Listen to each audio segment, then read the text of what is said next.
बहू का 9वां महीना। सुमित्रा जी की बहू रितु प्रेग्नेंट थी और अब उसकी प्रेगनेंसी का 9वां महीना चल रहा था।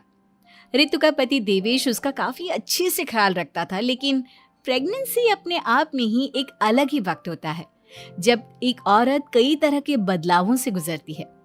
शरीर के साथ साथ उसके अंदर बहुत सारे इमोशनल चेंजेस भी आते हैं और रितु इन सब चीजों से गुजर रही थी। इसीलिए कई बार वो बहुत परेशान हो जाती थी। उसे बार बार बहुत मुश्किलों का सामना करना पड़ रहा था।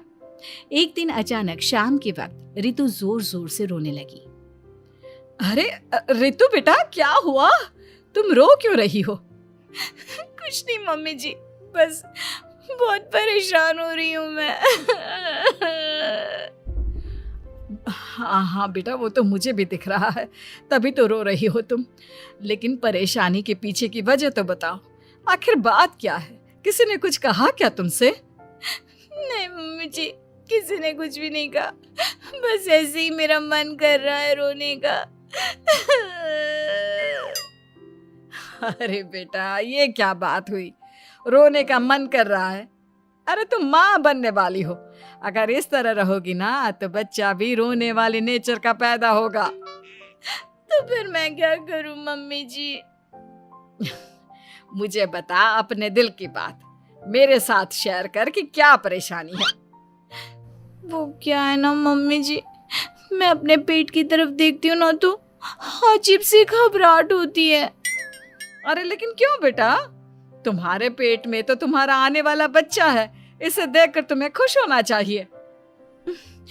मम्मी जी वो क्या है ना, मेरा पेट इतना बड़ा हो गया है, शरीर की हालत ऐसी हो गई है तो सोच सोच कर डर लगता है कि मैं कभी फिर से पहले जैसी स्लिम और ब्यूटीफुल हो पाऊंगी क्या। अरे बेटा, ये तो कुछ दिनों की बात है, सब कुछ बिल्कुल पहले जैसा हो जाएगा। कुछ दिनों के बाद तुम्हें चिंता करने की कोई जरूरत नहीं होगी। रितु, क्या हुआ? तुम बार बार करवटें क्यों बदल रही हो? रात की 2 बज रहे हैं, सो जाओ ना अब।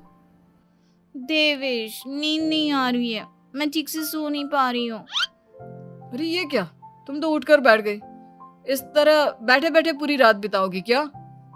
क्या करूं देवेश, पेट की वजह से जैसे ही लेटती हूँ अजीब सा लगने लगता है, ठीक से सो भी नहीं पाती। तुम एक काम करो, अपने पेट के बगल में एक तकिया लगा लो, तुम्हें ठीक से नींद आ जाएगी। वो भी करके देख लिया, अब तो लगता है जब तक बच्चा इस दुनिया में नहीं आएगा मैं ठीक से सो भी नहीं पाऊंगी। रितु, बच्चा आने के बाद कौन सा चैन की नींद सो पाओगी? कम से कम अब तो आराम कर लो। तुम सो जाओ देवेश, मैं बैठे बैठे ही अपनी नींद निकाल लूंगी। और फिर कुछ दिन के बाद सुमित्रा जी के घर पर कुछ परिचित लोग मिलने के लिए आते हैं। मम्मी जी, आप उन लोगों के साथ बैठकर बातें करिए, मैं सबके लिए चाय बना देती हूँ। अरे नहीं नहीं बेटा, मैं कर लूंगी, अभी तुम्हारी तबीयत ठीक नहीं है ना, तुम आराम करो। अरे मम्मी, घर के छोटे मोटे काम तो मैं करती हूँ ना, चाय बनाने में कैसी प्रॉब्लम? अच्छा ठीक है, अगर कोई परेशानी नहीं है तो बना दो चाय। अरे ये क्या बात है सुमित्रा जी, आप तो दादी बनने वाली हैं। हाँ जी, बस ठीक ठाक तरीके से मेरा पोता या पोती इस दुनिया में आ जाए तो चैन हो जाए। सही कहती हैं बहन जी, एक औरत के लिए ये वक्त बहुत मुश्किल होता है। वैसे बहू की तबीयत तो ठीक है ना? हाँ हाँ, तबीयत तो ठीक है, बस ऐसे ही थोड़ी बहुत परेशानी है जो इस वक्त होती है, उसी से गुजर रही है।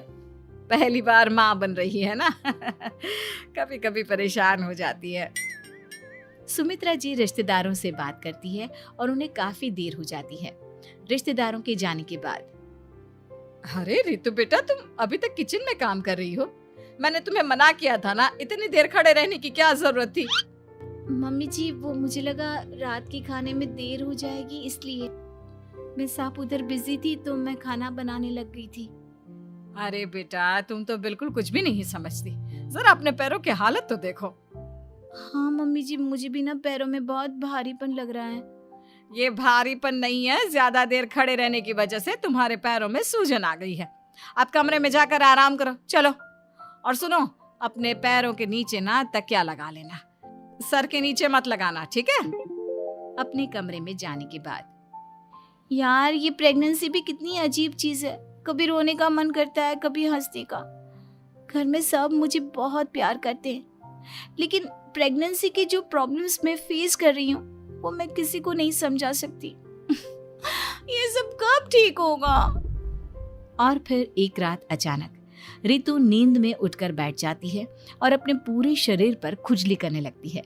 देवेश की आंख खुलती है और वो रितु को इस तरह खुजली करते हुए देखता है। अरे क्या हुआ रितु, तुम ठीक तो हो ना? पता नहीं क्यों देवेश, लेकिन अचानक से पूरे शरीर में खुजली हो रही है। दिखाओ जरा मुझे। अरे लेकिन तुम्हारे शरीर पर तो कोई मच्छर के काटने की या किसी तरह के रैशेस भी नहीं है, फिर खुजली क्यों हो रही है? लगता है ये भी प्रेगनेंसी की कोई नई प्रॉब्लम है। अरे अरे परेशान मत हो, मैं मम्मी को बुला कर लाता हूँ। सुमित्रा जी के आने के बाद अरे क्या बात है बेटा, इस तरह क्यों खुजली कर रही हो? अचानक से क्या हो गया तुम्हें? मम्मी जी ऐसा लग रहा है जैसे सर से पैर तक पूरे बदन में मच्छरों ने काट लिया हो। अरे लेकिन इसमें रोने की क्या बात है, चुप हो जाओ, सब ठीक हो जाएगा। हाँ मैं बहुत परेशान हो गई हूँ, बस अब जल्दी से बच्चा इस दुनिया में आ जाना चाहिए ताकि मुझे इन सारी प्रॉब्लम से मुक्ति मिले। ऐसा नहीं कहते रितु, माँ बनना तो दुनिया की सबसे बड़ी खुशखबरी है और ये सारी परेशानियां तो सबके साथ होती है। जानती हूँ, लेकिन फिर भी क्या करूँ, रात को सो नहीं सकती, कभी पेट भर के खाना खा लेती हूँ तो उल्टी करने का मन करता है, ज्यादा देर खड़ी हो जाती हूँ तो पैर में सूजन आ जाती है, ज्यादा देर बाहर घूमने भी नहीं जा सकती वरना टॉयलेट की प्रॉब्लम। ये सब कब ठीक होगा? कुछ दिन और बीत गए और अब तक रितु का 9वां महीना खत्म होने का वक्त आ गया था। अब हर दिन रितु बस यही सोचती थी कि उसका बच्चा इस दुनिया में आने वाला है। हाँ, वो बात अलग थी कि वो कई तरह की इमोशनल चेंजेस से गुजर रही थी और फिर एक दिन अचानक, देवेश मुझे ना चाउमीन खाने का मन कर रहा है। अभी रात के 12 बजे? अरे रितु, इस वक्त चाउमीन कहाँ से लेकर आऊंगा मैं? किसी होटल में फोन करो ना, कोई तो डिलीवर करता होगा ना इतनी रात को। नहीं नहीं रितु, इतनी रात को कोई डिलीवर नहीं करता, तुम कल खा लेना, मैं कल तुम्हारे लिए लेकर आऊंगा बस। नहीं, मुझे अभी खाने का मन कर रहा है, मुझे अभी खाना है। अच्छा अच्छा ठीक है, एक काम करो, मैं किचन में जाकर तुम्हारे लिए मैगी बना कर लाता हूँ, क्या पता उसे खाकर तुम्हारा मन ठीक हो जाए। हाँ ठीक है। देवेश रितु को मैगी बनाकर खिला देता है, लेकिन अगले दिन अचानक से रितु की तबीयत खराब हो जाती है। क्या हुआ है बहू को? बेटा तूने कुछ उल्टा सीधा तो नहीं खा लिया ना?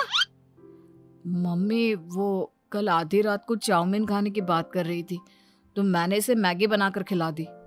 अरे लेकिन एक बार मुझसे तो पूछ लेता, इसी वजह से उसे अजीब सा लग रहा है। कोई बात नहीं, वैसे भी बच्चा आने का वक्त पास आ गया है ना, इसलिए ये सब चीजें हो रही है। मेरे पेट में बहुत दर्द हो रहा है, जब से मैगी खाई है तब से पता नहीं क्या हो गया। अरे कुछ नहीं हुआ बेटा, बस कुछ दिन की बात और है, परेशान मत हो। चल हम तुम्हें ना डॉक्टर के पास ले चलते हैं। हॉस्पिटल जाने के बाद, डॉक्टर साहब, मेरी बहू की तबीयत ठीक तो है ना? हाँ, वैसे तो सब कुछ ठीक लगता है, डाइजेशन का प्रॉब्लम हो गया है, ऐसे वक्त में हो जाता है। प्रेगनेंसी की वजह से पेट के ऊपर बहुत प्रेशर आ जाता है, इसलिए डाइजेशन थोड़ा वीक हो जाता है। और उन्होंने रात के वक्त मैगी खा ली, इसलिए उनको ये प्रॉब्लम हो गया। डरने वाली कोई बात नहीं है। थैंक यू डॉक्टर साहब, अब हम इसका ध्यान रखेंगे। लेकिन अब रितु की डिलीवरी का वक्त पास आ गया है, आपको उनका पहले से भी ज़्यादा ध्यान रखना होगा। मैंने चेकअप कर लिया है, 1 सप्ताह के अंदर रितु की डिलीवरी होने के पूरे चांस है। एक दिन अचानक किचन में काम करते करते रितु के पेट में बहुत तेज दर्द होने लगता है। देवेश, मम्मी जी जल्दी आइए।